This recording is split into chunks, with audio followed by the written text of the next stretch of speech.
Hello, Dr. Lami, and welcome to Leading Talks. Thank you for taking the time. Hello, Ashim. It's so nice to see you. It's great to see you. I was thinking today, my goodness, we've known each other, what, 5, 6 years now? Yes. Do you You remember the know, first time we met? first time we met, we were doing this program on family businesses, and I thought, Yes, yes, I remember. but let's start with some basics. Are there some characteristics that you find good leaders and that are common amongst all of the people that you've worked with? To answer your question, I think it's important to first start with defining what a leader is. So a leader is someone who has the ability to consistently influence the direction and meaning for other people over time. Now, the world has moved from traditional, I should say, old type of leadership into a more modern type of leadership. And I think in the 80s, Daniel Goleman wrote the book Emotional Intelligence, and he talked about it a lot. And I think it moved even further away from that. And I want to explain. So basically, if I want to define what is a good leader, I look at two aspects, the psychological leadership and the functional leadership. So functional leadership is what we all know is the one that is interested in the function of the business to drive results and profit. It's more result orientated in the sense that we're here for profit, we're here for growth. So that's what's important because without it, we can't grow and expand and be profitable. That's the traditional way of looking at it. So if you're the executive manager of the IT team, so your job is to lead in terms of developing products, making sure IT runs well. So you're not interested in profit. So that's a good distinction. But so when I talk about leadership, I talk about it more with less emphasis on the psychological aspects of leadership. So there's a reason why making this distinction. I'll bring it together once I explain psychological leadership. So psychological leadership is what actually people are discovering that is needed and necessary for leaders to be successful, as well as having that traditional sense of leadership, having also the psychological aspect, which are emotional intelligence, helping individuals shape their identity within the organization or outside of the organization. Interesting about who we are. How do we make decisions? What meaning do we give to the work that we do? Leaders who create emotional and relational safety, leaders who help make meaning of what the experience that people have. Now, the best leaders are the ones who have both aspects in their leadership. So, which means they are collaborative, they empower their employees or the people they work with, they listen, they see themselves as equal. They call themselves nowadays the servant leader. They make decisions based on data that the team provides, less on gut feeling and intuition. They are not trying to dominate. They are not trying to show that they are strong, although they need to show certain strength, which is different from the old way of leading. When I speak with CEOs, one of the things they keep emphasizing is how important it is to find leaders who don't only have the technical skills, but who also have that emotional intelligence, human intelligence, so being able to interact with different types of people who have critical thinking, who have cognitive abilities. So they're not just looking at the skills, the pure skills you have, they're looking for the human aspects that the person has. And Understood. Over the years, ever since I went into the job market, someone just because they had a title, someone, was a leader, right? But then I found that the attitude of followers changed. The followers started to become more demanding, had more expectations of their leader. leaders today cannot just control, give orders and expect people to follow. It's not, the model is not working. In some organization, maybe it does, but for especially millennials and Z generation, it doesn't work. You have to be open and engaging. If you haven't developed that quality, that you know how to build relationship with your employees, that you're all working together as a team to create something, if you don't encourage ideas, insights, if you're not open to hear what they have to say, they will not follow you. So a leader has to embody three principles. And one of them is the understanding that authority is given to the leader because of consistency and internal coherence. People feel who is in front of them, and they don't need to be forced to see you as the authority. If you are internally coherent with your values, your words, and your actions, and you're consistent over time, automatically it creates emotional safety. And emotional safety breeds trust. So they'll trust you and they'll follow you. And so if you have the right values, are able to communicate, see them as equal, and don't adopt the top-down management style like McKinsey's old philosophy, people will follow you. We don't analyze it properly. There is something that we see in them that we are drawn to and let us make decisions to follow their lead. And when we don't have that consistency, for example, in them, it's confusing, and then we choose not to follow them. So it's about trust, really, and Yes, trust comes from consistency and coherence. if you're going to say one thing and behave the opposite, nobody's going to trust you. And Right. and there are leaders like that. That's one psychological principle. The other one is emotional regulation, is when you do not let your feelings and emotions show up, control you, and you don't act based on that. You're able to control yourself internally, show a calm exterior, and that by itself minimize fear, and people feel safe and they trust you. So when there is crisis or chaos, if you think about it, whom do we listen to? Like, let's say it's not about an organization, like there is a crisis, and in the crowd, someone takes control, shows a calm exterior, and tell people what to do. Automatically, we follow them because they regulate their emotions. They don't let anything sabotage what needs to be done. No panic, no Yeah. anxiety. I was listening, funny enough, I don't know if you've heard of this guy. His name is John Kiriakou, and he's a former CIA agent officer.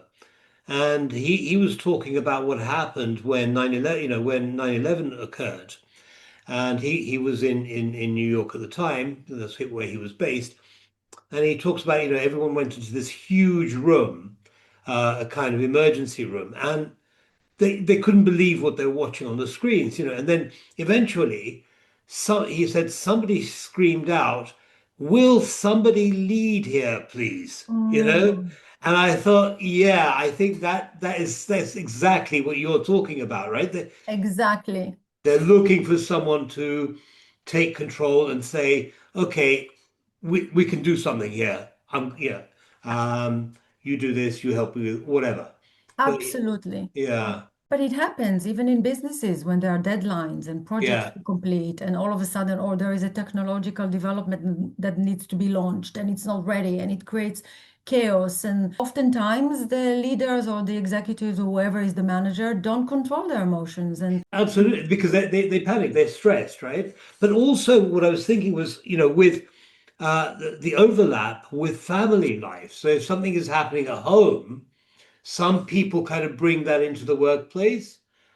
And they may not explicitly say, I'm having a problem with whatever, my husband, wife, child, whatever it is, but it comes out, and the people who are following this leader are confused, right? So absolutely. where's the internal coherence, and where's the kind of Regulating the the emotion. regulation? Yeah, Yes. So the third point of the psychological principle is clarity reduces power struggles. Quite often, leaders are not clear about their expectations. They don't have healthy authority boundaries, and there isn't enough clarity about the roles and the expectations of an employee. That can lead into lack of clarity, fear, anxiety, manipulation, like all kinds of politics, internal politics, creates uncertainty, and starts creating power struggles because if I don't know what's expected of me,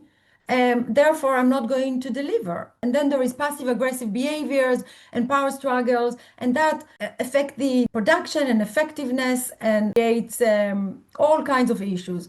However, when there is clarity and leaders communicate well, explain what is it that they expect within reason, set proper boundaries, it promotes understanding, it promotes collaboration, it promotes clarity and certainty, and people thrive in this type of environment. And I think that's also something that's important to recognize. I mean, absolutely, absolutely. And here's a question that I've always had because I've had people who have not been very good at this, and I think where is the problem? Is the problem that they themselves don't have clarity about what they want, or is the problem that they have clarity but they're not very good at communicating it to people? It can be both, which leads me to another point, and it's about, I think that the key for everything in life is self-awareness Hmm. and your personal evolution. Each of us has our strengths and weaknesses. And part of becoming self-aware is to know, okay, I am not good at communicating, or I'm not good at understanding things and have clarity about it. So either I find a coach to help me work through that, or I admit my weakness and elicit someone in my team that can deliver that for me. So human beings are very different and can be complex at times. And I think part of the challenge is really to know yourself. Now, when you're an entrepreneur or a founder, an executive manager, most people don't get to know themselves and work on their self-awareness. Going into life wanting to make a living, wanting to find our purpose maybe, or just are thrown into life without any plan. And life brings all kinds of challenges and situations to us, which causes us to kind of stop and think and say, okay, what is going on here? What do I need to develop in order to succeed with this challenge? And I think leaders need to know that.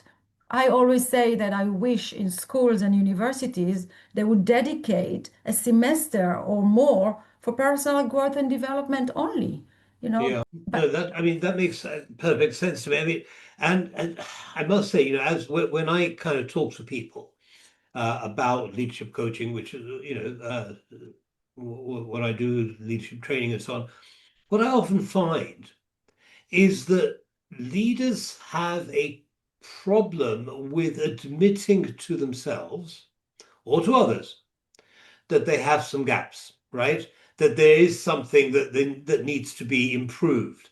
And unless they start to acknowledge that, they can't even start to begin to improve it, right? So they never improve their leadership.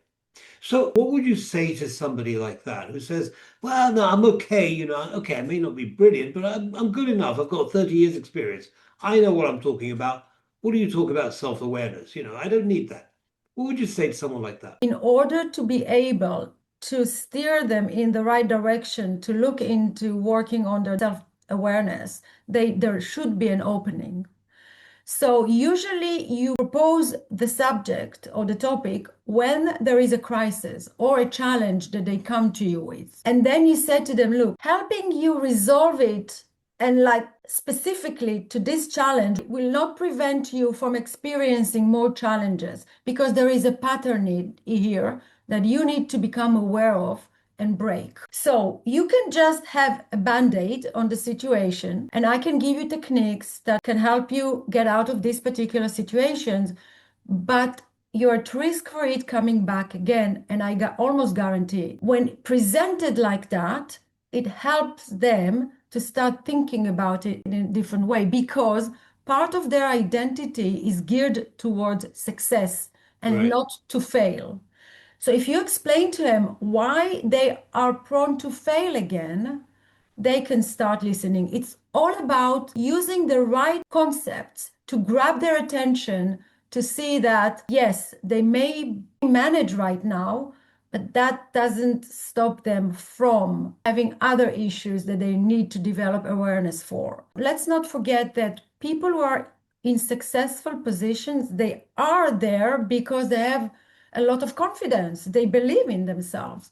And one of the hardest things to do is to admit fault.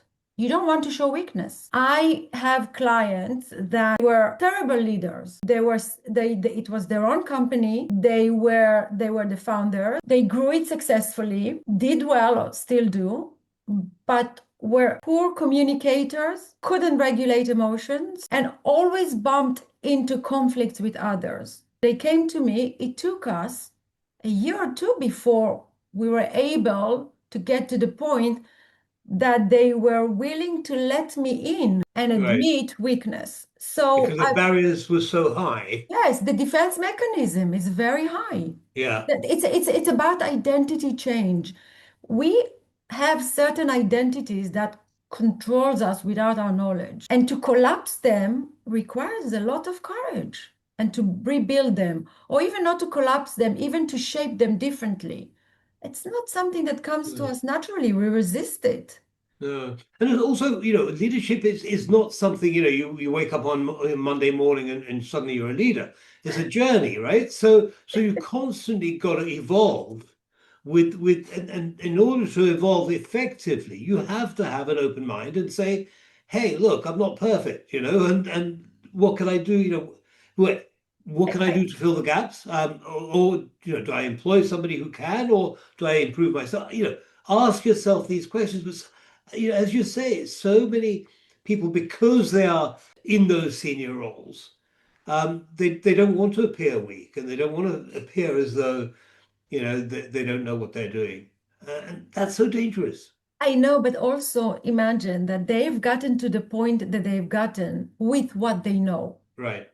And sometimes, and then life happens. And I would like to give an example about a family Please. business. So the father created a successful business who's worth hundreds of millions, and his children were in the business. Now the father has an old style of leadership, like I've described before, but the children are different. And when they took leadership roles, executive roles, they started to clash, conflicts, disagreements, fights, because the father was not willing to see that he needs to be flexible. And they were not willing to see that with all their new ideas, there is something solid about what the father is bringing, that they just need to find a way maybe to soften it, take it, and use it for the business. So it took a lot of time, but one of the challenges we faced is that sometimes people say, Dr. Lami, I'm with you. I'll do whatever you say. I'll go along with it. But it's just lip service, maybe well intended, but they are not able to really internalize things and make the necessary change. And sometimes because of that, you're unable to completely resolve the situations. You're able to improve it 10, 20%, but not completely resolve it. So there is also the genuine ability of someone to take on these insights, ideas, thoughts psychologically and implement them in their daily life and internalize them. So I was just thinking, with this family and with all this argument and conflict going on amongst the successors, what are the risks? What happens to the business? In other words, what do you expect to see in businesses like that over time? It depends upon whether the father steps away and allow the young generation to take over. And then if they are skillful enough and if they get the right mentors or coaches, they keep the business and grow it further. So that's a possibility. Sometimes the children leave and then the father stays with whatever is there. And if he is wise enough to bring on good executives that help him manage, or he steps away and give it to an external executive, then that can save the business. And sometimes he stays in the business and manages it and runs it how he's used to. And then either it stays the way it is or starts shrinking. Sometimes they lose it, and sometimes it just keeps on going in a different format, like a Right, smaller format, maybe less profit. So there are right, different scenarios. As a leader, your way of being impacts employees. If they see a family that disagrees It's also difficult for them because whom should we listen to? Right. And therefore, it leads to turnover, a higher turnover, because most people today don't want to work in this environment. So it's a lose-lose situation. Yeah, yeah, it is. And turnover is expensive for the business as well. So that's going to hit your bottom line, right? Yes. When people leave for all sorts of reasons. Anyway, you're going to talk about your book. Just to talk about the book, it's because it actually linked to the example I've giving about the people, the leaders who need to learn certain principles and concepts to internalize. It will help them evolve and develop as we've talked, and therefore will develop their psychological leadership. So the conflicts and the disagreements and the lack of communication will be minimized.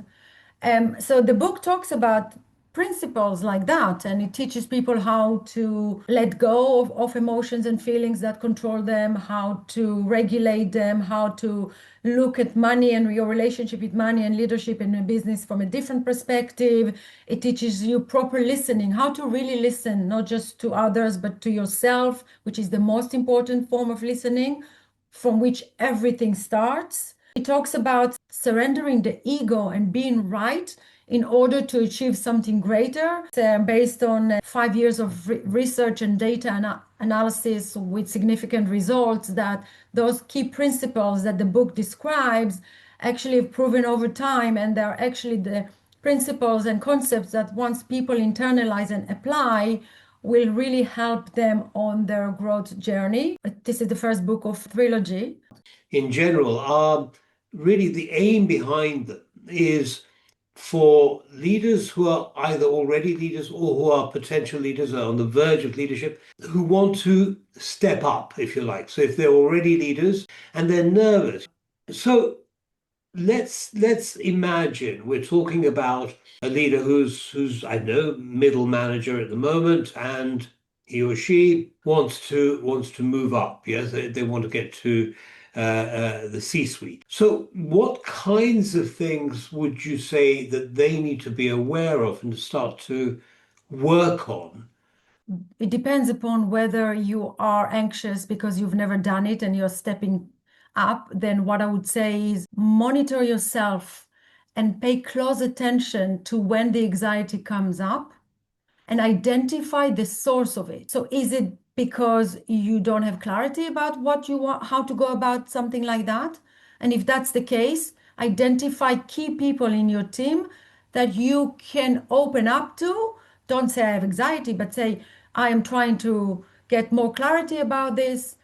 There are different ways to resolve the issue. Let's talk about possibilities. So open Right, up. Don't think that you have to have all the answers to things that you don't know.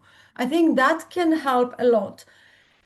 Try not to show weakness in the sense that keep boundaries, but healthy boundaries, not from a place of wanting to domineer, because sometimes when we don't know something, we revert into control and we tend to dominate.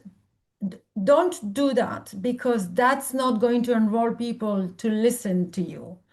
It's okay to show some vulnerability, like I've said, to key people, but eventually you have to make them understand that you are the authority. So you listen to them, you gather information, you assess what has been told, and then you take time to think, and then you come up and you give the answer. So right.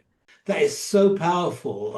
It takes off some of the stress that many people have when they move into senior leadership. you can sometimes say to the people that you have identified that you can trust, and even though they're new, how do you know you can trust them? You haven't worked with them for long. There is a gut feeling that sometimes we have Mm, mm, if we trust it. You can say something like, I know we need clarity about this, or we need to make a decision. I'm not sure what's the right way here. I don't have the answers. I don't have all the answers. Why don't we brainstorm together? It's okay not to have all the answers. right. People respect more people who admit that they don't, and they can come back to them with answers than when you try to make up things.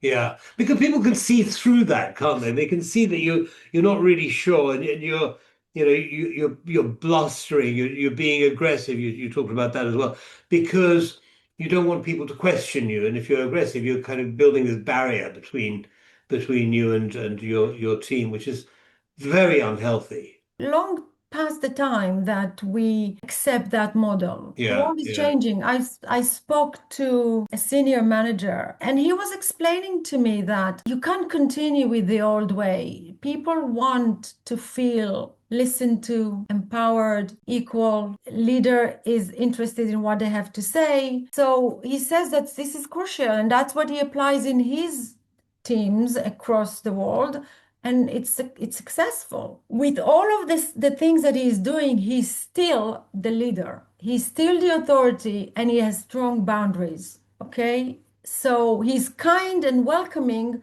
but everybody knows that he is the, and that's very important thing to maintain. You can't have blurred boundaries. Oh, we're friends. No, you're not, and I that's think that's a fine line to attain. Yeah, and I think that comes a lot with experience. But you're absolutely right. You do need to draw the boundaries, and so people Mhm. know you're the leader. And at the end of the day, the buck stops with you, right? As a leader, you make the final decision, and you're responsible for that final decision. So that's the way it should be. But yeah, absolutely, I couldn't agree more. So remind people very briefly the three main principles that they can take away today. There are three things that I want people to take away. The first thing is that emotional regulation before influence. So you've got to be aware of your emotions, regulate them before you can influence your team, your employees. Second thing is consistent internal coherence leads to authority. You don't need to exert authority. Once you are aligned with your words, your values, and your actions, and people see that you're consistent over time, they feel safe and they will automatically trust you, and your authority will be established because they will be willing to follow you without you having to do anything to force that. Right. The other thing is that clarity reduces power struggles. So when employees don't have clarity about their roles, what's expected of them, boundaries, it creates all kinds of political agendas, passive aggressiveness, manipulation. However, if you do create clarity and communicate all of these expectations, roles, and have a clear boundaries, automatically it will lead to understanding, to collaboration, to participation, to clarity, and all of that, which will enhance effectiveness. Right. Brilliant. So if you come across, if you talking to a client or a prospective client, and you identify that these are the challenges, or one or more of these are the challenges that client is facing, what would you kind of recommend to them? The process is long and it's involving lots of questioning and identifying why a person in a certain situation feels a certain way and the emotions take over. Why is he unable to regulate them?